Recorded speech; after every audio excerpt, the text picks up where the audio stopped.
سوال جو بہت پوچھا جا رہا ہے وہ لوگوں کی طرف سے وہ یہ ہے کہ کیا وجیہ عامر صاحبہ جو مصطفیٰ عامر کی والدہ ہیں وہ پریشر برداشت کر لیں گی یا پھر وہ دیت کی طرف بڑھیں گی, بلڈ منی کی طرف بڑھیں گی؟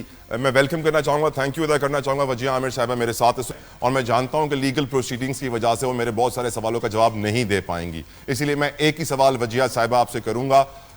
کیا آپ بلڈ منی یا دیت کی طرف جا رہی ہیں؟ کیا آپ عدالتوں کا چکر لگا لگا کے تھک گئی ہیں؟ السلام علیکم. وعلیکم السلام.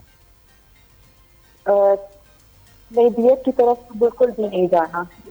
Question about it. کیا دیت آفر کی گئی ہے میڈم؟ آفر کی گئی ہے دیت؟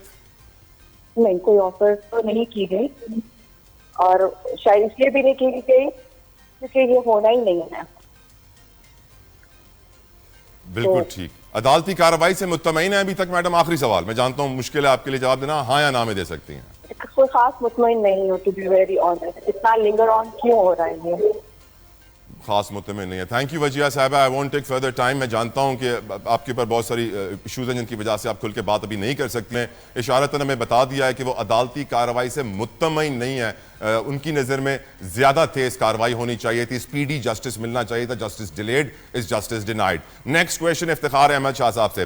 افتخار صاحب, آپ کو کیا لگتا ہے کیا وجہ ہو سکتی ہے کہ ارمغان اپنے باپ کامران قریشی کا دشمن بن گیا اور کہہ رہا ہے کہ کامران قریشی CIA موساد کا ایجنٹ ہے, اس کے خلاف FIR کاٹی جائے؟ نہ صرف اس کے خلاف FIR کاٹی جائے, وہ تو وجیہ عامر کی طرف ہی پڑ گیا ہے کہ ان کی وجہ سے میرے گھر پہ ریڈ پڑی ہے. اور جو بھائی ہیں کامران قریشی کے, جو پولیس والے ہیں, آصف قریشی CIA میں کام کرتے ہیں, دانش قریشی ہیں, ان کے اوپر بھی کہہ رہے ہیں FIR کاٹی جائے. وہ جو بلال ٹینشن تھا ایک, اس کا بھی نام لکھا گیا کہ اس کے اوپر بھی FIR کاٹی جائے. تو آپ کی نظر میں یہ جو گیم کھیل رہا ہے ارمغان, اس کے پیچھے کیا محرکات ہو سکتے ہیں, کیا ریزنز ہو سکتی ہیں؟ افتخار احمد شاہ صاحب. سر اس کی ریزنز بہت سمپل ہیں. پہلے تو میں آپ کو یہ بتانا چاہوں گا کہ ان کی والدہ نے 16 اگست 2025 کو ایک درخواست دی تھی جس میں انہوں نے, میں بتا چکا ہوں, کہا کہ میرا بیٹا جو ہے وہ دماغی مریض ہے, وہ نہیں سمجھ سکتا کہ مقدمہ کیا ہو رہا ہے, کیسے ہو رہا ہے. ٹھیک. تو یہ جو درخواست تھی یہ 2 عدالتوں میں دی گئی تھی, اینٹی ٹیررزم کی 2 عدالتوں میں. ایک عدالت نے یہ درخواست رد کر دی سیم ڈے, اور ریزنز یہ دیے کہ انہوں نے کوئی ثبوت نہیں دیا اپنی درخواست کے ساتھ کہ ان کی بیٹے کا علاج کدھر ہوا, کون سی ہاسپٹل میں ہوا, کیا پرسکرپشنز ہیں اس کی. دوسری عدالت نے, جس میں جہاں پہ مصطفیٰ کا کیس چل رہا ہے, اس عدالت نے نوٹسز ایشو کیے. اب نوٹسز ایشو کرنے کے جب نیکسٹ ڈیٹ پہ یہ لوگ آتے ہیں عدالت میں, تو یہ لوگ عدالت کو پریس نہیں کرتے کہ آپ جو ہے ہماری سنوائی کریں اس درخواست پہ. یہ لوگ کیا کرتے ہیں کہ یہ ارمغان کی طرف سے ایک ریٹن نوٹ آ جاتا ہے. اب اس ریٹن نوٹ کو گلانس کیا جائے, دیکھا جائے, تو اس میں یہ بڑی عجیب غریب قسم کی باتیں کر رہا ہے. یہ کہہ رہا ہے کہ موساد, CIA, تمام میری زندگی میں جو کچھ برا بھلا ہوا یہ انہوں نے کیا ہے. تو یہ this is just under field attempt جس سے یہ دکھا سکیں کہ واقعی مجھے کچھ سمجھ میں نہیں آ رہا, واقعی میں جو ہے اسکیزوفرینک ہوں, واقعی مجھے پرسنالٹی ڈس آرڈرز ہیں.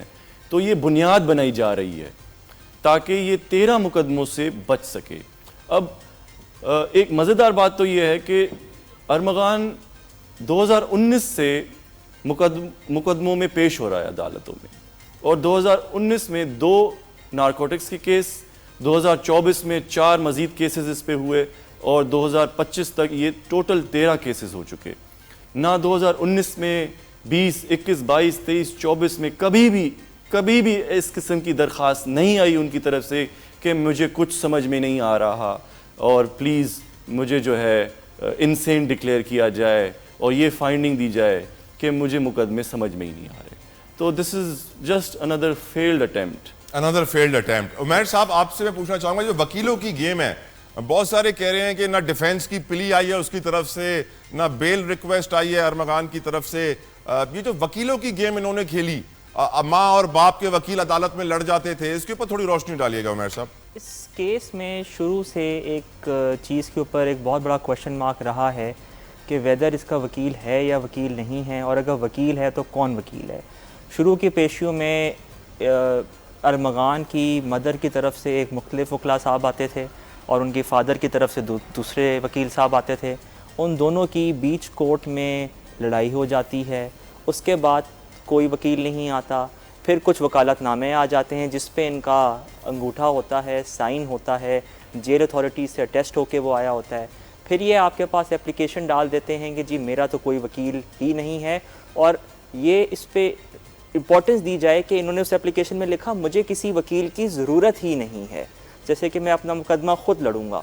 اس کے بعد ان کی والدہ ایک اپلیکیشن ڈالتی ہیں. اس اپلیکیشن سے پہلے اور بعد میں یہ اس لیٹر کے اوپر رلائے کرتے ہیں جو کورٹ میں فائل کر دیتے ہیں, جس کے اندر دیکھیں جو نارمل کرمنل کیس ہوتا ہے اس میں جو ایکیوزڈ ہوتا ہے, جو جیل میں ہوتا ہے, وہ اپنی بیل کی عرضی ڈالتا ہے, وہ اپنا کوئی ڈیفینس پیش کرتا ہے کہ کیوں ہوا, کس طرح ہوا. اس کیس میں ایسا کچھ بھی نہیں ہے, کیونکہ چلان کے آنے کے بعد اور جو ایویڈنس, جو direct indirect evidence on the record ہے, اس کے بعد جیسے آپ نے پہلے بھی پوچھا جو نور مقدم کے کیس نے جو ایک آپ کے پاس ایک لائن سیٹ کی ہے, اس کو اس چیز کا اندازہ ہے that he is looking at a very serious penalty be it the death penalty. اور ہینس وہ یہ ثابت کرنا چاہتا ہے یہ وکیلوں کو کھڑا کر کے, نہ کھڑا کر کے اور لڑوا کے, کہ میں اور ایسی باتیں کر کے کہ میں اس قابل ہی نہیں ہوں ایک مقدمے میں کھڑا ہوں, تاکہ اس کا مقدمہ آگے نہ بڑھے. بالکل ٹھیک. اب مجھے یہ بتائیے افتخار صاحب کہ ارمغان جو اپنے باپ کے خلاف کامران قریشی کے خلاف ایف آئی آر کٹوانا چاہتا ہے, وہ کامران قریشی جو مشہور زمانہ ڈرگ ڈیلر رہا لیکن پھر بھی اے این ایف سے کوئی ریکارڈ نہ نکلا, پھر لوگ پوچھنے لگے کہ ہے کون اس کے پیچھے کہ یہ بچتا رہا ہمیشہ, اور اب کیس بھی بنایا گیا تو آئس اور غیر قانونی اسلحے کا. اور اب یہ بیٹا خود کہہ رہا ہے کہ میری ماں کو میرے باپ نے کڈنیپ کر کے شادی کی, 2 سال اس کو ٹارچر کیا ہے, وہ ہے جس نے میرے گھر پہ ریڈ پڑوائی, وہ سی آئی اے کا ایجنٹ, وہ موساد کا ایجنٹ. تو کیا کامران کے خلاف کوئی کارروائی ہوگی اس درخواست کے اوپر, یا اس کے خلاف کوئی انکوائری ایٹ لیسٹ ہوگی, یا پھر جس طرح وہ اپنی پوری زندگی منشیات بیچ کے بچتا رہا ہے اب بھی بچتا رہے گا رشوت کھلا کے؟ افتخار احمد شاہ صاحب. سر جی, مجھے نہیں لگتا کہ کامران کے خلاف کوئی بھی انکوائری بیٹھے گی. اگر آپ انکوائری بٹھانا چاہتے ہیں ارمغان کی درخواست پہ, تو کیا انکوائری بیٹھے گی کہ میرے والد صاحب نے میری امی کو اغوا کر کے اور پھر شادی کی؟ ایسا تو کبھی ان کی والدہ نے نہیں کہا. اور کیا میرا والد صاحب جو ہے موساد کا ایجنٹ ہے؟ تو یہ اب کون انویسٹیگیٹ کرے گا کہ کامران اصغر قریشی جو ہے وہ موساد کا ایٹ لیسٹ ارمغان کے برابر والے کمرے میں کولی میں جا کے 7B نمبر کولی میں جا کے چیک تو کر لیں کہ موساد کا ایجنٹ نہیں ہے. وہ کہہ رہا ہے میرے پہ جادو کر رہا ہے, وہ یہاں تک کہہ رہا ہے کہ میرا قد نہیں بڑا میرے باپ کی طرح کیونکہ میرے پہ جادو ہے. امیجن سر, یہ اسی وجہ سے کر رہا ہے, جیسے میں نے پہلے بھی آپ کو بتایا کہ یہ صرف یہ جو خط لکھا ہے اس نے, اس خط کی گراؤنڈ بنا رہے ہیں کہ میں پاگل ہوں, مجھے کچھ سمجھ میں نہیں آتا. آپ خود بتائیے کہ ایک بندہ جو کرپٹو میں ڈیل کر رہا ہے, جو کال سینٹر چلا رہا ہے, جو گاڑیاں چلا رہا ہے بڑی بڑی, جو اسلحہ رکھ کے بیٹھا ہے, اور جو یہ تمام غیر قانونی کام 2019 سے کرتا ہوا آ رہا ہے, کیا وہ ابھی عدالت میں کھڑے ہو کے کہہ سکتا ہے کہ میں پاگل ہوں, مجھے کچھ سمجھ میں نہیں آ رہا؟ تو یہ صرف ایک بنیاد بنائی جا رہی ہے, اور وہ سب کو نظر آ رہا ہے کہ ایک فالس بنیاد ہے. فالس بنیاد ہے. جو وٹنسز ہیں ان کے حوالے سے بھی عمیر صاحب کافی باتیں ہوئی تھیں کہ وٹنسز جو رکھے گئے ہیں وہ ارمغان کے نوکر تھے, اور وہ کبھی بھی یو ٹرن بھی مار سکتے ہیں اپنے بیان سے, اور وہ بھی پرابلمٹک ہیں, صحیح بیان نہیں دے رہے ہیں. وٹنسز کے حوالے سے عمیر صاحب بتائیے گا. سر اصل میں جو وٹنسز تھے وہ اس کے بالکل اس کے دونوں نوکر تھے. وہ لوگ تھے جو اس وقت موقع پہ موجود تھے جب یہ ساری واردات ہوئی تھی. ارمغان نے ان سے کہہ کے ہی جو موقع واردات تھا اس کو صاف کرایا تھا. آپ کے سوال کا سمپل سا جواب یہ ہوگا کہ وہ اپنا 164 کا قانونی زبان میں بیان دے چکے ہیں, اور ایسا بیان دینے کے بعد اس سے پیچھے ہٹنا بہت مشکل ہوتا ہے, فیٹل ہوتا ہے.